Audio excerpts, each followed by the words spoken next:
This is Marco Reus. This is Shinji Kagawa. This is Nuri Shahin. Hello, this is Jadon Sancho. And you're listening to the Yellow Wall podcast.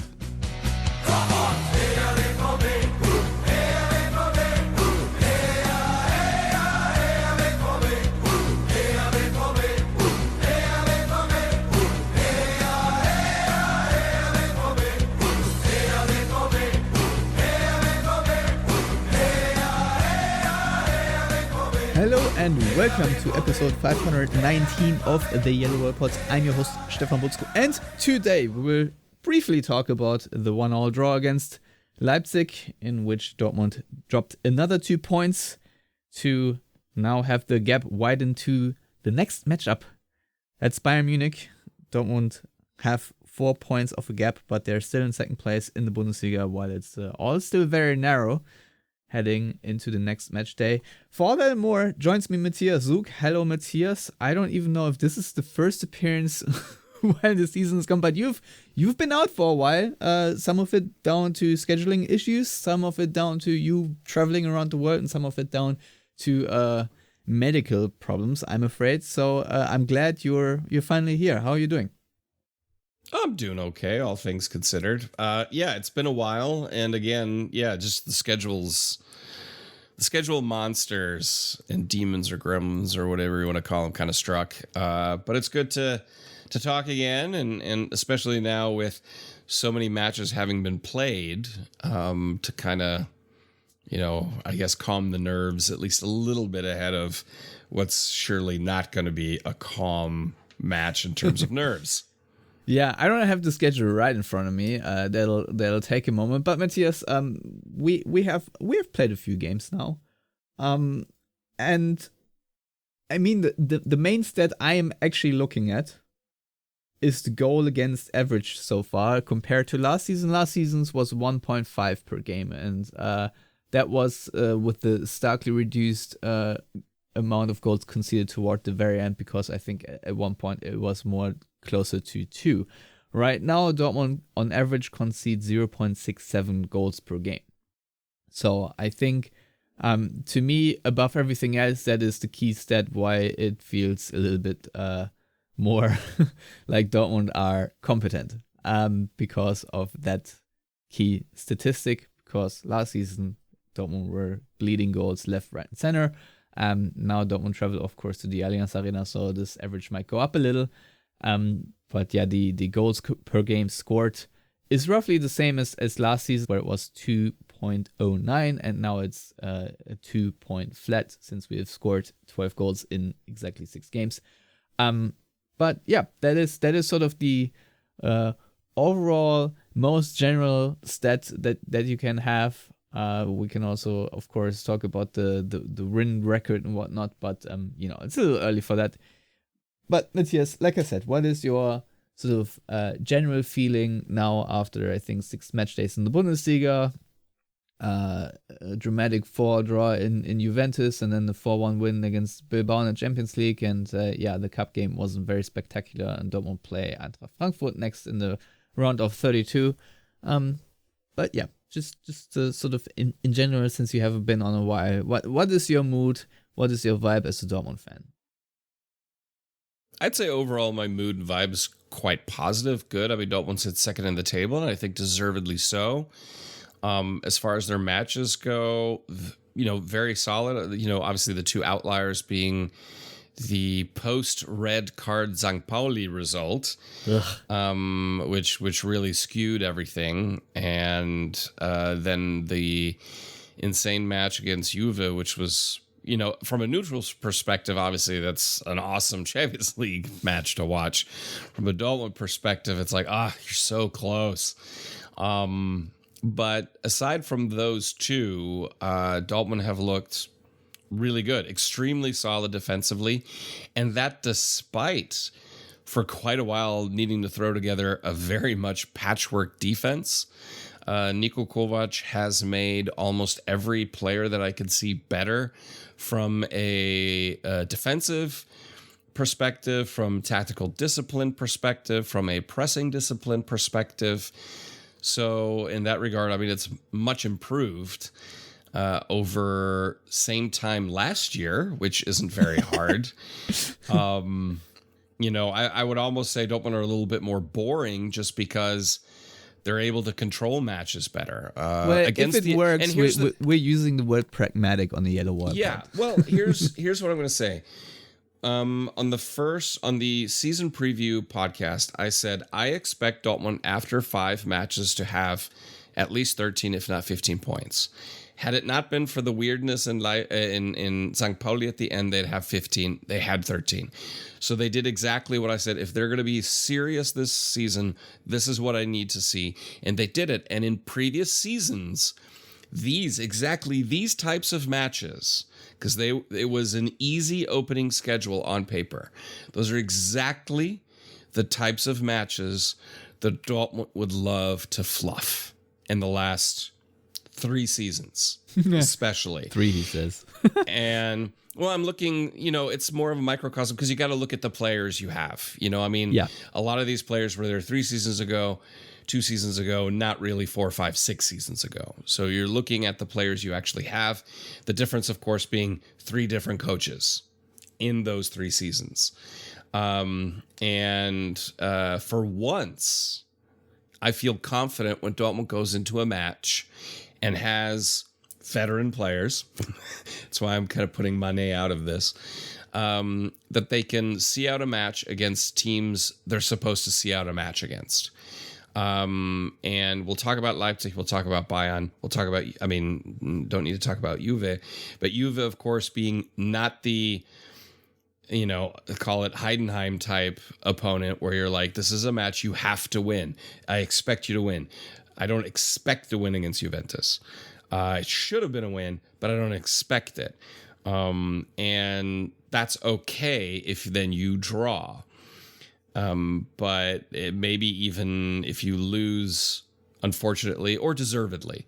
But losing matches against those first 5 opponents, which they have done in previous seasons, that's not acceptable if you're serious. And it looks like this is a very serious Dortmund side this season.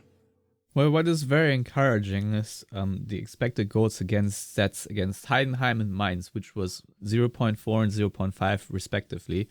Of course, Mainz could have scored the first goal. I think you remember how they hit the post, and in a few seconds or a minute later, Dortmund counterattacked and scored the goal themselves, and that was obviously a big momentum shift in the game. But what I really like so far, you can also count the Wolfsburg game. You called it boring, but Dortmund right now, it appears to me, are trying to maintain their energy levels, or well, not maintain, but sort of be cautious with it. They are not playing at 100% speed the entire time. On the one hand, because they probably can't, and on the other hand, probably because it's clever to not do that and burn candle on both ends instantly at the beginning of the season.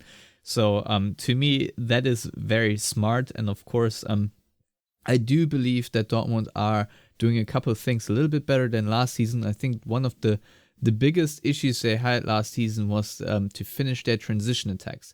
Now, against Leipzig also, they were a little bit sloppy, and they probably could have won this game had they been a bit more composed. But, overall, I think they have managed to score some really great goals out of play and also on a counterattack. And you just talked about the pressing discipline.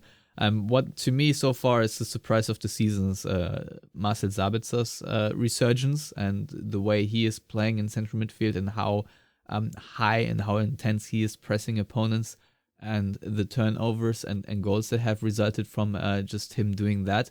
So honestly, that was not on my bingo card. I expected to see more of Pascal Groß. And also I expected a little bit more of Joe Bellingham on the field. I thought he would be more of a starter, but he is not, and Sabitzer so far is playing really well. But yeah, it's weird because we all said that Niko Kovac is probably not our guy for the long term, but right now, and we obviously don't know what what the next weeks, months, or years bring, but at least for right now, for a first time in a very long time, it feels like we're in calmer waters. I think the club has calmed down a little bit now. Obviously, 3 bad results and everything is on its head again. But for now, it seems like we have structure. Everyone sort of knows what they're doing because Dortmund are rotating. If you look at the lineups between the Mainz Athletic Club and Leipzig game, there were really a lot of changes, and it didn't feel like the team was that much different. So I think that is a very positive and encouraging sign. And is it vexing that Dortmund did not beat Leipzig? Yes, because I hate Leipzig, and not managing to beat them in your own stadium is always annoying. However, Leipzig were well rested while Dortmund had to play on a Wednesday night against a pretty decent Champions League team. And we have seen it work out for us pretty well toward the end of the season when we did not have the so-called Doppelbelastung, where Dortmund had to play every other day, more or less.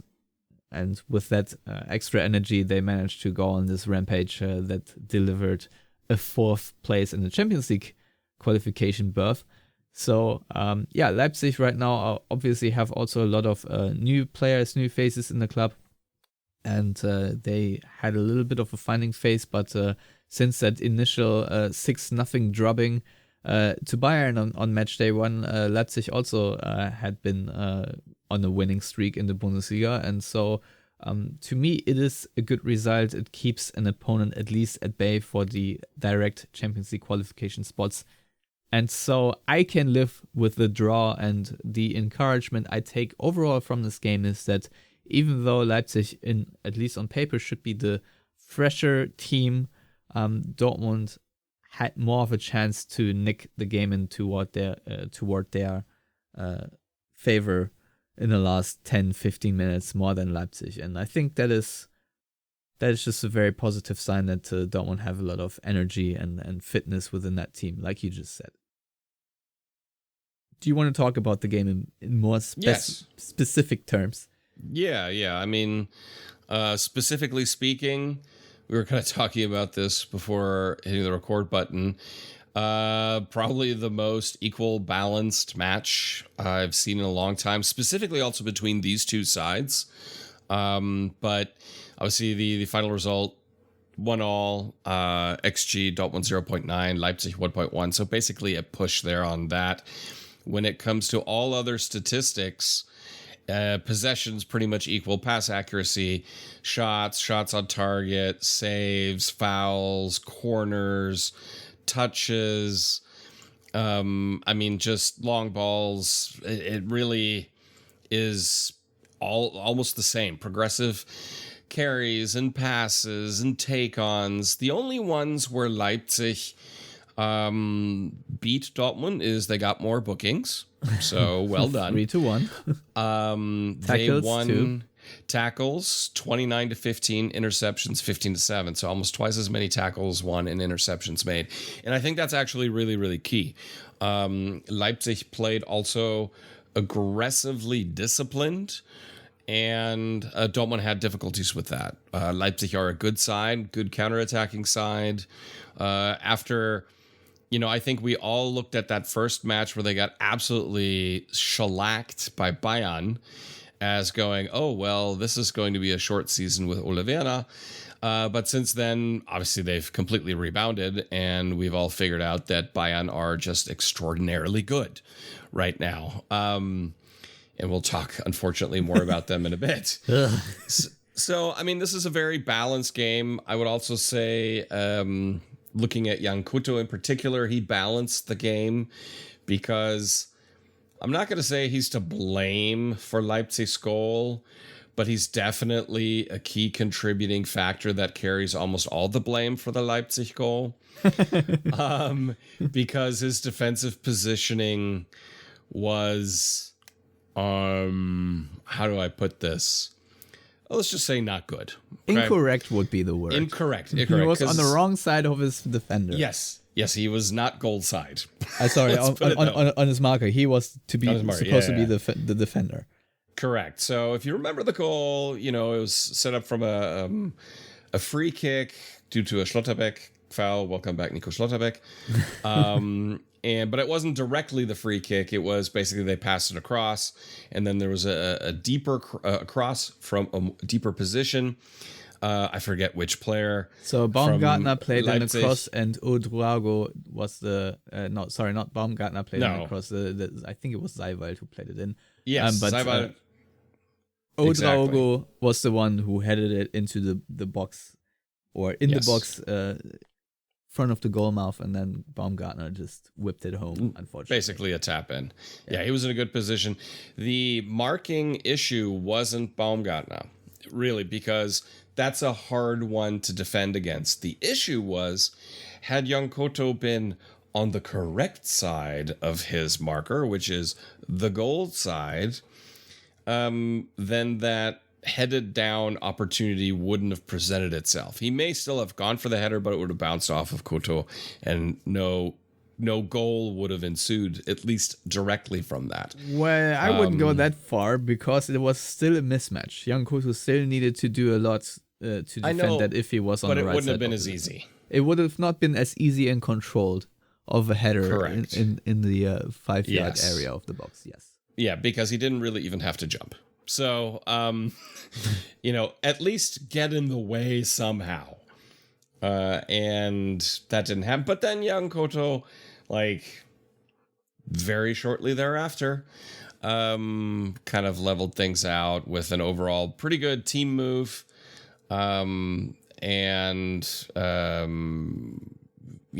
after 23 minutes, we basically had our final score. We should probably praise the team move, because I feel like one of the underrated players, or maybe not underrated, but not enough praise in my book, is Bensebaini, because we talk a lot about the ball playing skills, especially in the last couple of games with Nico Schlotterbeck returning, but it was Bensebaini who played the pass for Bayern to run on and to cross into the box, and that was a nice, almost perfectly weighted over the top of the defense, and a really well timed pass for Bayern to chase.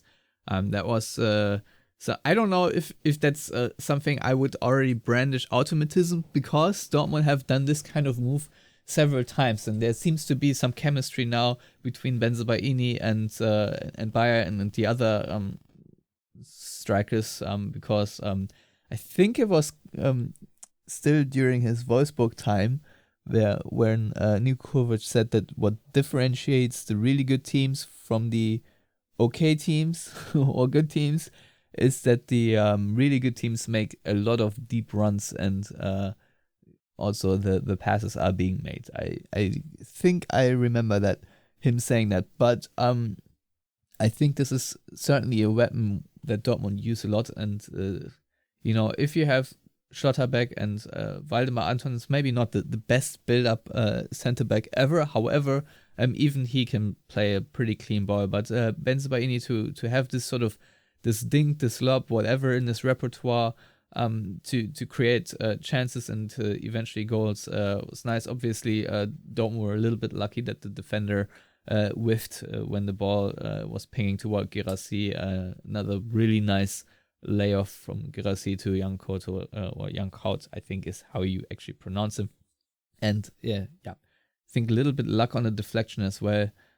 But either way, a very nicely crafted goal. And yes, there were some more chances toward the end of the game. And Leipzig, I'm sure, also could have won it in their regard. But, if you concede against Leipzig after 6 minutes and you will have the Champions League game in your legs still, it's a bit of an uphill battle. So I was really pleased that Dortmund managed to respond 15 minutes later and not in the 70th or so minute, because I thought that was very important psychologically. Now, also it was interesting to see how Dortmund would respond to going 1-0 down, since this was the very first time they actually conceded the first goal in the game this season, because other than that, they have always scored the first goal. Yeah, that's correct. I mean, this was a very good barometer. There's a reason why these two teams are sitting Dortmund second, Leipzig third. They are the second and third best teams in the Bundesliga so far this season. And played accordingly. I mean, these are evenly matched sides that played a very even match and will probably over the course of the entire season be duking it out for whoever finishes second or third, because I have a feeling I might know who could possibly finish first. Yeah. Well, but here's the thing. So we did have Maxi Bayer at the beginning of the season, I think, away to Heidenheim after the game, talk about, these the kind of games you need to win if you want to win the Champions League, the championship. And I can definitely sense the ambition of these Dortmund players that they want to go for a title push. Now, how realistic that is, considering that Bayern Munich so far have won every single game, I don't know. And obviously, if you lose in Munich, the gap will be 7 points, and that will be hard to make up any season. Obviously, this season probably still a little bit harder. But I know it's still early in the season, but in a long time, I feel like this game matters again. Oftentimes, it feels a bit like a dead rubber. Right now, at least in my book, it feels like if Dortmund come away with a good result there, it's going to have a very positive impact for them. I don't know how it's going to go if they lose. Maybe that makes their title push and their confidence a little bit shattered. I don't know what the negative effects could be, but I just feel like there's a chance to do something really great and positive here.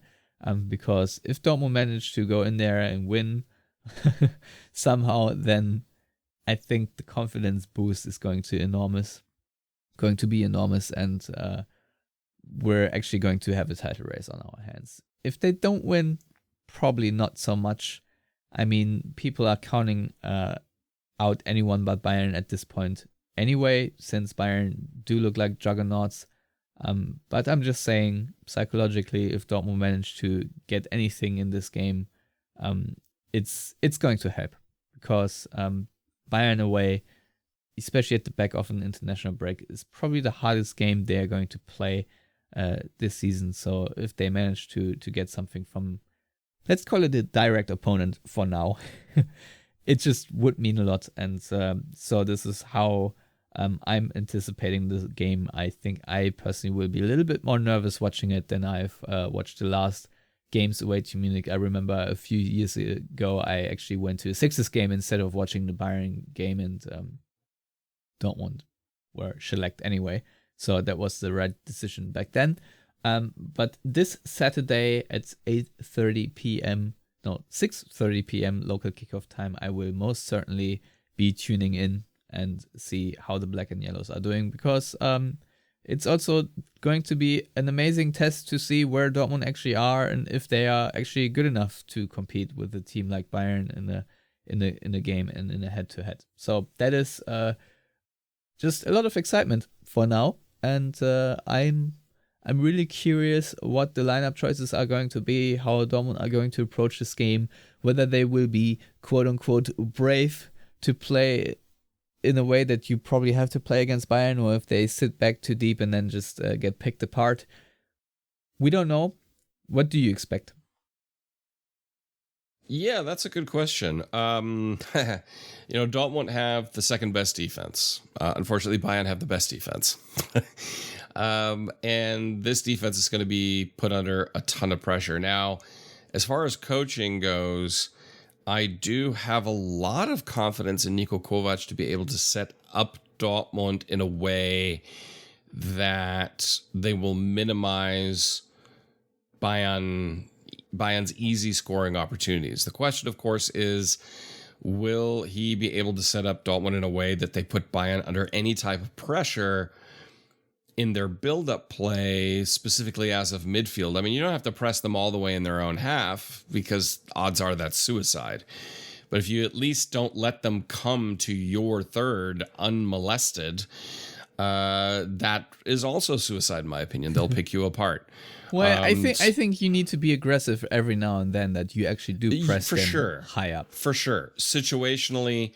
But I do believe a midfield press is probably the best option to not let them come all the way on you, because Dortmund have tried that and they got picked apart. Dortmund have tried the gung ho, go all the way forward, and gotten eviscerated. So finding that happy medium balance, I think, will be the key one. Again, minimizing stupid set pieces. That's always a key thing, and I'm looking directly at both Schlotterbeck and Bensebaini because they both do like to stick out a leg at an inopportune moment. As we've seen in Leipzig, against Leipzig. Yep. But overall, just the discipline that's usually there has to be there 100% of the time, and this is kind of one of those where with Niko Kovac, you got to sit and look at your lineup. And the question is, and I'm specifically picking on this position because it is one where it'll be interesting to see what he comes with, Jan Couto or Julian Riasson. Because Riasson is undoubtedly the better defender, but he offers way less in attack, even though, of course, he actually is pretty decent in attack, but he's nowhere near as creative and dynamic as Jan Couto. Does not have the one-on-one skill. Correct. But the question is, what's going to be more important to you in this match? That being said, Jan Couto is also playing more. Granted, so he has a rhythm, but you're coming off of an international break, so that broke up the rhythm anyway. So that'll be actually a really key indicator for me. I think if Jan Couto starts, we're going to see a more aggressive Dortmund. If Riasson starts, I think we'll see a much more conservative Dortmund. It would be funny if Rafael Guerreiro played left back for Bayern, which he probably is not going to until he gets subbed on, and I think he usually plays now central midfield anyway. Against Frankfurt, Bayern's left back was Konrad Leimer, someone that is not easily dribbled past against. My question really I have, and maybe we'll see both. Maybe one starts and then there's going to be a substitution. I can see that. Because if Jan Couto's, let's say, dribbling or offensive output is completely rendered ineffective by the skill of Bayern's defenders, then I think Kovac will relatively quickly hook him and bring on Riasson. Yeah, it's a difficult decision because there are very good arguments to be found for both players. What's your gut feeling? Which fullback do you think, or wingback rather, do you think Kovac is going with? Well, oh man, that is so difficult. I think, judging from what I've seen with Kovac, when he has a starting lineup that he feels very confident in and that plays week in and week out, he sticks with it, which is of course the right way to approach these things. And so my gut is telling me we're probably going to see Jan Couto start, just because to not disrupt the overall setup. But I wouldn't be shocked to see Riasson, because obviously last season Riasson started and Couto didn't, because Couto was a nightmare. Like he was a liability every time he was on the pitch. Much less so now. And I guess it'll come down to what he thinks the matchup will be on that side. If he's looking more for, athleticism. I mean, the thing is, Riasson is pretty athletic. He's pretty fast. He tracks back well. He's more disciplined. He's a dogged defender. I mean, he won't let anybody go. So my gut is saying I would rather see Riasson start, but I believe probably Jan Couto is going to start simply because you don't want to disrupt the setup of your team. I think overall we kind of know what the squad's more or less going to be set up as, because everyone's kind of played themselves into a starting position. I don't think the back line's going to change that much. I think, Sabitzer and Mecha are going to be your starting duo in central midfield. Because why would you change it? They've proven themselves and they've been stable. And so it's not really something you'd want to do. And Niko Kovac is not Thomas Tuchel in the sense of Tuchel will sit there, much like Pep Guardiola, and analyze and overanalyze and outthink himself. He'll Tuchel or he'll Tuchel was the word we coined here. Yep. And Niko Kovac isn't that. I'm not saying Niko Kovac isn't tactically astute. He absolutely is. But he's not going to sit there and overanalyze and outthink himself. For him, it's much more important that the discipline of the team in doing the fundamentals right and the structure and shaping right is much more important than maybe this little matchup nuance or that little matchup nuance. That's just the sense I get. He's got past experience with upsetting a dominant Bayern side. I am going back to his Frankfurt years. So, he's definitely doesn't lack confidence. Like, he won't be intimidated by the moment. He won't be scared, because I think at times when you looked at someone like, as much as I like him as a person, and obviously he got Dortmund kind of back on track, but in Terzic, there were times where the way Dortmund played, the way Dortmund were set up, it seemed like they were scared.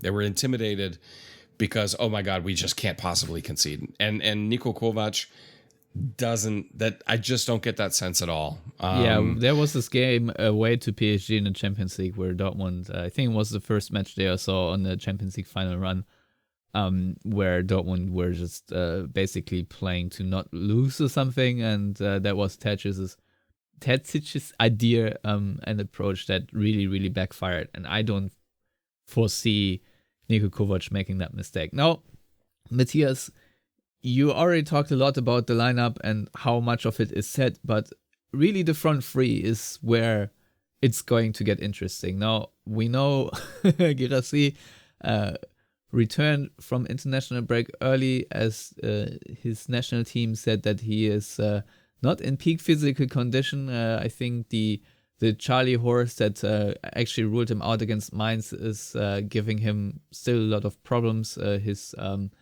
thigh was also instantly taped and cooled after the game against Leipzig. So I know that Guirassy right now is not in the absolute best shape, but my assumption is that he will start and play.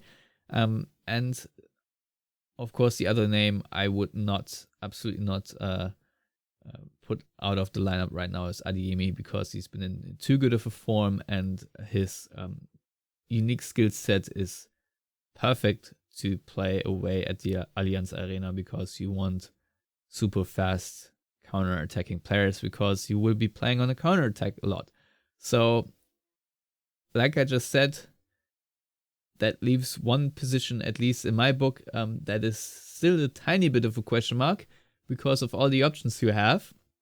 Maxi Bayer, Julian Brandt, Kani Chukwuemeka, I think the candidates you would see in there, and of course, all have cases to be made. All have strengths and weaknesses that could either help or hurt Dortmund.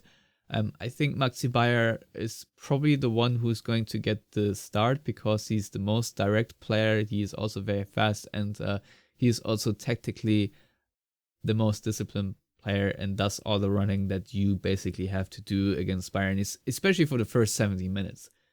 Once the legs get tired a little bit, you can, at least in my book, bring on a Julian Brandt or Kani Chukwuemeka.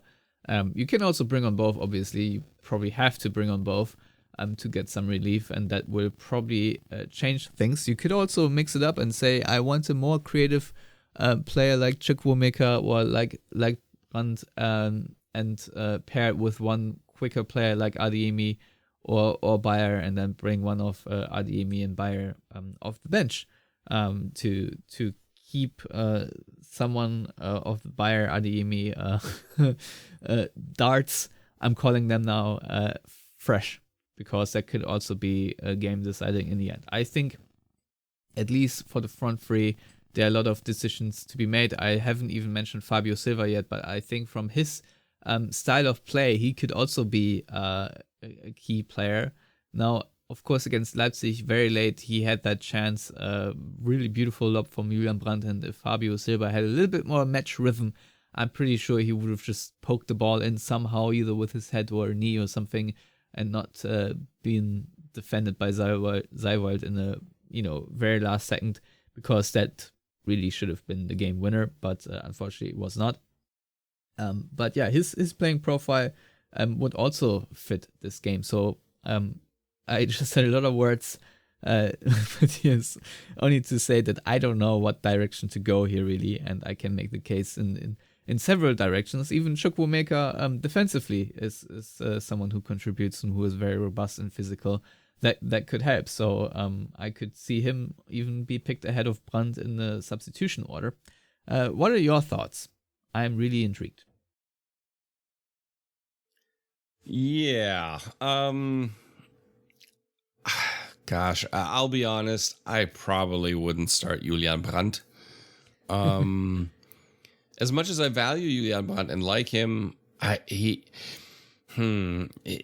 vertuchel it at times. Like in often in inopportune positions, where then you concede possession in a way that isn't very good. Now, granted, putting him higher up the pitch means it's less likely to happen in your half.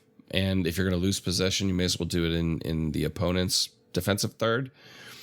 But I have to agree with you that Maxi Bayer would be my choice, and I think it will be Kovac's choice for everything you mentioned. You're talking directness, you're talking speed. He's not going to be in a great position and then think about, maybe I don't shoot, maybe I pass, because that's Brandt's instinct is to pass, not to shoot. And sometimes that's amazing, and a lot of times on a breakaway, because Dortmund will probably be playing more on the breakaway, it's not exactly what you need or want. So I'd want his directness, his also, as you said before, doggedness. When it comes to pressing and sticking with his man, I think you have a better defensive discipline. Also, Adeyemi, 100% you start him. And when he's up for a match, when he's up for it, he's also an extremely good defender. He will stick with his man and stick in on him. And I think against Bayern, he plays up to the opposition 100%. He will have a yellow card. Yeah, 100%. The question is how early. Yeah. And that'll be the problem. If it happens within the first 30 minutes, we've got a problem. If it happens in the last 20 minutes, it's fine. Okay, it's less of an issue. Chances are it'll happen sooner than later. Yeah. Because Bayern are smart. They will rile up Adeyemi. Because 100%. The shithouser he was, I think was it against Union Berlin? Or no, it was against Mainz, where I think it was the Mainz captain or so. They really tried to get into Adeyemi's head. There were a couple really rough fouls. He was shoved around during a set piece and all that kind of crap. And Adeyemi stayed above it, even though I think he did have a yellow card last night. Talked a little bit about that moment, but to me it actually showed maturity, because Adeyemi also could have been sent off in this game. Maybe a former Adeyemi would have, but I really need Adeyemi to keep a cool head, but that being said, I don't know if you remember this photo or the moment where Adeyemi was like screaming at a Bilbao player in the Champions League. We also need that fire. We also need to bring that energy. We need to bring the heat to Bayern, and Adeyemi is one of those guys, and something that I really like about him, that is fired up for a game like this. And if he gets a stupid yellow card, so be it. But we need some characters in this team that also want to stir shit and make the stakes feel a little bit higher. So I'm not entirely against this kind of shenanigans either. If I'm perfectly honest, I think it's necessary. I love it. I absolutely enjoy that. And, I still remember our moments with Emre Can in the past. I want to say it was against Augsburg a season or two ago, where, basically he shithoused the other guy into fouling him for a yellow card, and they tried to get in his head and he just laughed and walked away. That's what you need in those moments. Knowing, however, you're playing against Bayern, you're playing in München, and you're playing, man, I don't want to say bias, but definitely a big club bonus when it comes to oftentimes refereeing decisions. Sebastian So Dankert is going do- to be the referee. Someone I Yeah, I have no don't opinion. rate that much, to be honest. Yeah, I don't have any opinion But I on must him. say, overall, the current refereeing roster is not offering much either, since Aitekin is also now retired. Like Aitekin and who was the other guy who was retired since, who is now very active on Twitter. I have no idea. Yeah, No clue. But again, it'll be that interesting line. And Kovac, given how level-headed Niko Kovac is, he'll just keep an eye on that. The good thing is you do have those options to bring on a Brandt in a situation like that, who's way more calm, or Carney, who's also calmer, but then dynamic. So I do expect Baya and or Adeyemi to be subject to substitutions as of the 60th minute, regardless of how the match is going. Yeah. Just because, to keep the fresh legs, to keep dynamism, and Chukwuemeka and Brandt offer something very different, and kind of to throw that at the Bayern defenders, I think would definitely be beneficial. Yeah. So, just looking at Bayern's goal against average is 0.5, so similar to Dortmund's, but they have averaged 4.17 goals per game. I mean, it's really their attack that makes the difference to the rest. And, if Dortmund were level on points with Bayern, the goal differential is still pretty big, to be honest. And, I mean, if you look at goals, Harry Kane has already 11 goals in the Bundesliga alone, which is ridiculous at this point. And on top of that, he has 3 assists. Luis Diaz has 5 goals. Who is also playing really well. Michael Olise also has 5 scores with 3 goals and 2 assists. So these 3 alone have about almost 30 scorers between them already. And and Gnabry too. Yeah, Gnabry has 3 goals and 3 assists. And I was just going to say that Serge Gnabry, who a lot of Bayern fans already wanted to push out of the team, just like Coman, he is also having a really good season. So, in terms of offensive attacking output, Bayern are really good, and they have so many different ways to beat you right now, because Michael Olise is certainly someone that can just walk through your defense with the ball dribbling, ball handling skills that he has. Luis Diaz has an amazing shot, and Harry Kane is Harry Kane, who does all the things a complete striker does, from holding up the ball to distributing to initiating goals and then finishing them. He is a really tough player to defend against, and my worry about Harry Kane's style of play is that Nico Schlotterbeck is going to get suckered, because Schlotterbeck is someone also who loves to defend on the front foot, a little bit like Mats Hummels, and he is going to either foul stupidly or just be that moment too late, and Harry Kane will just lay off the ball and then be running again, like in a give and go situation, and Nico Schlotterbeck will be stranded, and then the rest of the defenders will be scrambling. So I am wondering how much discipline Schlotterbeck needs to. On the one hand, you want to stick to Harry Kane, and of course the same counts for Waldemar Anton, because he had his own problems this season with strikers getting the best of him by dropping deep. So my question really is how Dortmund defenders will deal with that exact skill set, because it's very hard to deal with, and most backlines in the Bundesliga don't deal well with it, hence Bayern win every game. So that is, at least to me right now, my main headache is how to stop it. And maybe the answer is they simply won't. I don't know yet. But yeah, also I'm really intrigued how Metscher and Sabitzer are going to try to come up against the Kimmich and Goretzka double pivot. I think Dortmund have a couple of advantages here and there, but Kimmich and Goretzka, in my book, are still very, very good central midfielders. I know people have, especially Goretzka talked him down a lot, and Kimmich had a little bit of a valiant form for a bit, but I think his purple patch is over too. And right now, we're just looking at a very complete attack. And of course, when we talk about our own striker, Guirassy, like I said, he's not in peak physical form, and his hold-up skill that he has as well, similar to Harry Kane, might be a little bit less pronounced, because if Tah and Upamecano are one thing, it is also very physical, and they are very good at defending the sort of striker, because that's usually all that Bayern defenders have to do, is just make sure that the striker doesn't hold on to the ball for too long and give his teammates a chance to move up the field. So they're very, very good at canceling this kind of skill out. So Guirassy needs to do a lot when he handles the ball, and either draw faults or just manage to somehow hold on the ball or lay it off cleverly to maybe Adeyemi or so. But yeah. Another point I want to make, we just talked a lot about directness and how that is good, but sometimes you have this sort of the blinds on that.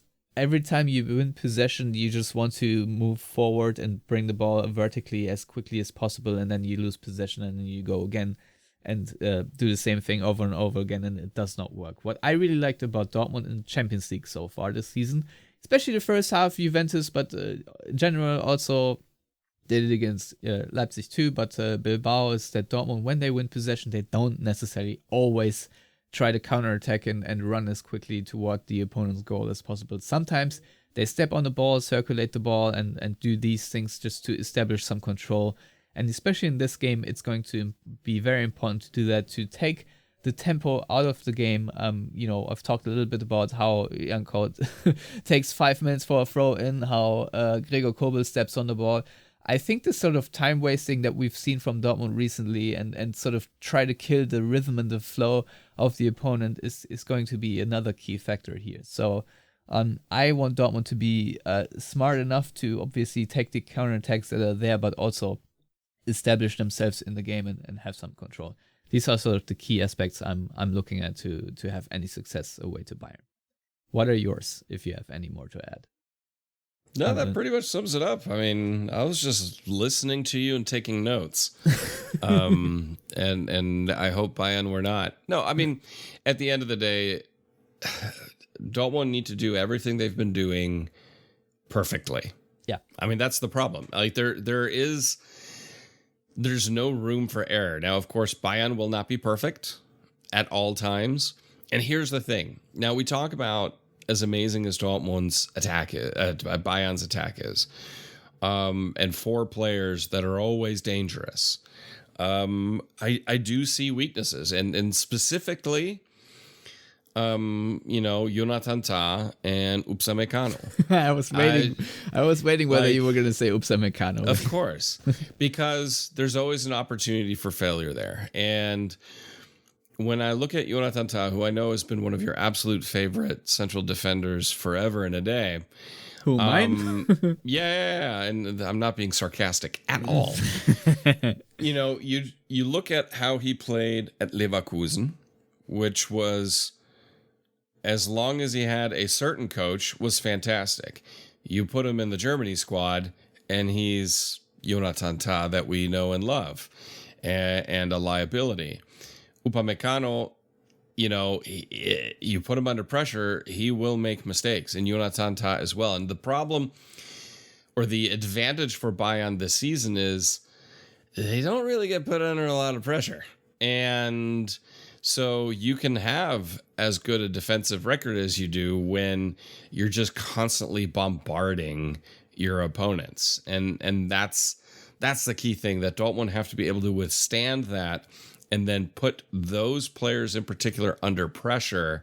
And I think then you have an opportunity for pay dirt. But that is significantly easier said than done. And when I also look at the bench for Bayern, the only other real central defender that they have is Kim. And Kim is also not exactly a rock of defensive solidity. And he's made as many mistakes as anyone else in their back line. And I would love to see Guerrero out there because we all know how good he is defensively. And again, being sarcastic. So there are gaps in this Bayern side, but the problem is no one's really been able to exploit it because they just get hammered to hell by their attacking players and don't really have an opportunity. And by the time they may have an opportunity, they're already down 2, 3, 4 goals. And that's the key thing for Dortmund to get past that, take the opportunities, and then, for love of God, Guirassy, be clinical, because Guirassy will have matches where he can't miss, and then he'll have matches where he can't hit the broadside of a barn. And this is a match where you gotta be clinical. Barcelona comes to mind. Oh, It's the game where he had a chance that he should have put away. And there were a couple of chances he had so far that he really fluffed. This is maybe the one really annoying part about Guirassy, that he is a world-class striker, but every now and then his finishing lets him down, and we can't. I think overall Dortmund have to be clinical, and I think in general we have bickered and complained a lot about Dortmund not taking their chances. This is certainly not one of those seasons. I think overall Dortmund have been really good at taking their chances and making a lot out of very little. So I don't even want to bash that point, but you're right. I think this is the classical game where all weaknesses get exposed far more than they usually do, and that will then tell you if they are getting overexposed to the extent that Dortmund lose, or maybe lose horribly. And like you just said, Bayern have weaknesses too, but the problem is they are too good to have them exposed usually. So the question here is, are Dortmund good enough this season to sit at the adult table and expose Bayern's weaknesses or not? Because if Dortmund do, and if they can, it will do two things. First of all, like the win at home to Barcelona last season, which was an amazing game, and afterwards all coaches, players, etc. talked much about how this really showed the team itself how good they are. Can Dortmund replicate this effect again this year away to Bayern? Because this is kind of what they have to do if this season is going from a good, we're qualifying for the Champions League season, to great, we're actually being title contenders for a minute. And so to me, this is a really big game, and the big shame is, of course, that it's at the back of an international break, like I just said, because I really wish Dortmund had a bit more of a rhythm. Of course, same counts for Bayern, but nevertheless, I want Dortmund and all their chemistry and automatisms and synergies that they have to be, all lights green. And I don't know if that's the case now on Saturday. But that being said, this is a great test to just see what Dortmund are made of and how they deal with setbacks and how they deal with having a lead. Because that is another thing. If Dortmund have a 2-goal lead going into the 80th minute, can they actually see this game out? So a lot of questions that will be answered by this game, and I'm anxiously looking forward to discuss all that in the next episode. But for now, I don't have much more to say on this game. Do you? No.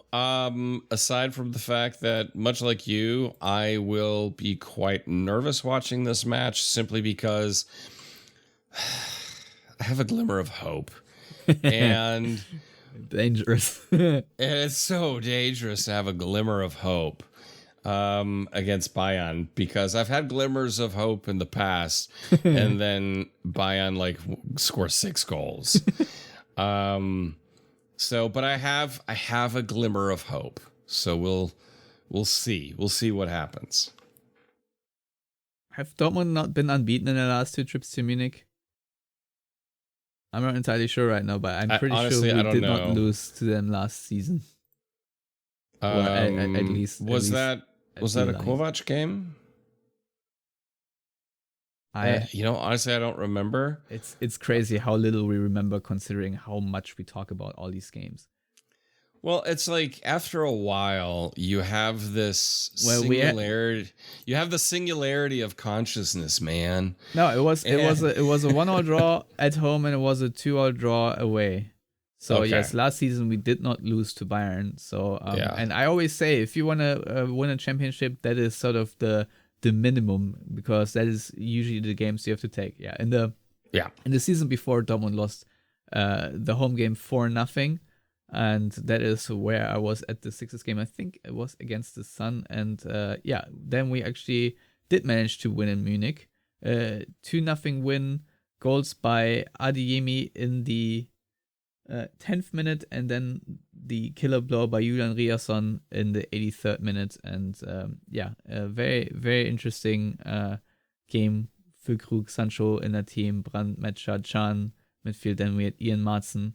And Schlotterbeck, Hummels, Riasson played as the starting back four, and Meyer was in goal versus Sven Ulreich. Dyer, De Ligt, Kimmich, Davies was the backline for Bayern. So it's going to look a little bit different. I mean, they did have Kane, Sané, Musiala, and Müller. So obviously that will be the first game where no Thomas Müller can hurt us. But yeah, still a very interesting and exciting matchup, and Bayern certainly have a lot of individual skill. But maybe I don't know what the absence of Thomas Müller will do for Bayern and whether that will hurt them in any way, because I think Thomas Müller, especially playing against Dortmund, always managed to find that extra gear, and I'm pretty sure in the locker room he was always a motivating force. Now I know Manuel Neuer and Joshua Kimmich, etc., will still make sure of that. But also one more thing, there was this video where Bayern players at the beginning of the season were asked who their main opponent will be this season, and they overwhelmingly all said Dortmund. So I just want Dortmund to manage to live up to that and really give Bayern a run for their money. Also, I think it's very, maybe this is one thing we should be discussing right now, because it has been a topic certainly on the internet. Nico Schlotterbeck's contract extension, and of course the little question he answered while he was with the national team, which to me is an absolute nothing burger when he was asked about talking to Bayern or so. But nevertheless, I mean, we're all experienced enough to know that Schlotterbeck, being one of Germany's top defenders, he has to be on Bayern's shortlist. There's no way. And if Dortmund are negotiating a new contract with Schlotterbeck, I'm pretty sure Bayern will try to also, talk to him in any sort of capacity and try to sign him. I'm pretty sure this is certainly what's happening, and Nico Schlotterbeck will have to make that decision at one point. And of course, we would be all heartbroken if he goes to Bayern. But since we have Nico Schlotterbeck currently actively being in the process of making a decision, and he being a cornerstone and probably the most, the largest figure of identification, I would say, for fans, it is absolutely important and vital for Dortmund that they manage to tie him down for a long-term deal. Because if not, I almost want to say pack it in, because then you will never really build anything consistently. And maybe that's just how things are right now with the imbalance in just money that's flying around. Maybe that's just how it is. But still, I think Nico Schlotterbeck is very much looking carefully at what his chances are in the short term, in the long term, and I'm pretty sure head-to-head games and whether they feel winnable or not, at least will make a difference in his perception and his decision making. I don't know how about you, but that's just where I'm at right now. And so I think even from that standpoint, this game matters a lot. So that's why I'm very nervous going into this, because if this goes horribly, I feel like the repercussions could be a little bit higher stake than one initially thinks about. Yeah. It'll be interesting to see. It can set the tone for the remainder of the season for sure. Yeah. I mean, you can also beat Bayern and then lose to Cologne, and all be for naught. And if we look at the schedule now, it's obviously away to Bayern, away to Copenhagen, then home to Köln, then away to Frankfurt, away to Augsburg, and then away to Manchester City, before you then also play away to Hamburg, and then home at Stuttgart. So it's going to be a lot of away games, and really also will test Dortmund in that regard. A lot of travel. So the next phase, while we have completed stage 1, if you will, quite successfully, the next stage will not get any easier for sure. And Dortmund will have to develop into a better team over that phase too. Nico Schlotterbeck, like we just said, it's great to have him back, but he also just returned. He still needs to gain his rhythm. New signings like Joe Bellingham, Fabio Silva have to integrate too in this team and contribute in a positive way. Same for Chukwuemeka, who has started with that against Athletic Club, I think we can say. But there's still a lot of developing to do. And I think the good thing is that Dortmund are nowhere near their ceiling, and Niko Kovac can bring this team to a much higher standard that they are now. So even if Dortmund lose badly, maybe by the time they face each other at home, Dortmund will be on a much higher level as well. So there's that, because that is, to me, the main positive is that Dortmund looks stable and sound, but they are nowhere near where they can be. And this still being early in the season, I have a lot of positive energy for the season. So really hope that Bayern doesn't crush that on Saturday. Anyway, Matthias, thank you very much for coming on and chatting Dortmund. I know you said earlier you don't want to go too long. Now it's still an hour. And anyone out there, as always, thank you for listening. If you want to do us a favor, subscribe to our YouTube channel, please. We want to get to that 1,000 subscriber mark sooner than later. And with that, enjoy your weekend, and we'll see you on the flip side. Goodbye.